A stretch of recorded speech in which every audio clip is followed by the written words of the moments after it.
Hey everyone, my name is Talmerak and welcome to another Bowser's Fury speedrun guide video. In this video, I'll be briefly explaining how the Fury timer works and how you can speed up your speedruns with a strat we call double loading or save loading. If you want to go into much more detail about how the timer works, I highly suggest you check out the document that I've linked in the description of this video. This document by Gen10 goes very in depth about how the timer works if you're looking to gain more knowledge on that. With that being said, let's get right into it. The very basics of how the Fury timer works is there's two different values the timer will pick depending on how the last Fury cycle ended. There's a set value timer, or SV.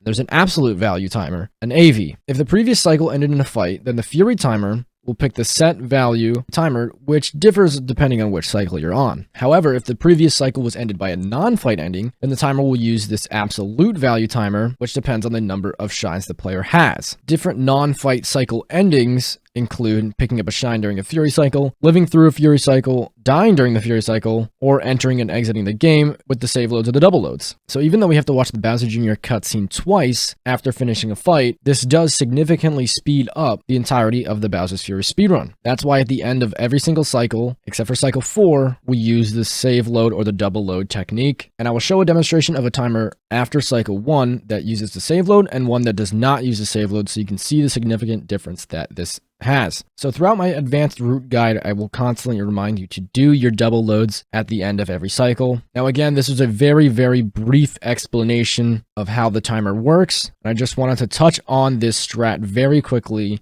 so you know what I'm talking about in the following advanced cycle videos. And again, if you want to get a much better understanding of how the timer works, I highly suggest checking out the document I linked in the description by Gen10. He's done a lot of research into this, so huge shout outs to them. If you have any questions or concerns, please leave them in the comments section below and I will try to answer them as best as possible. If you have any other questions too, consider joining the Super Mario 3D World and Bowser's Fury speedrun Discord linked below and ask in there. If this video helped you out, please consider subscribing to the channel, giving the video a like, and even following my Twitch down below. It really does help me out a lot. Other than that, I hope to see you in the next couple of videos. Thanks for watching. Peace.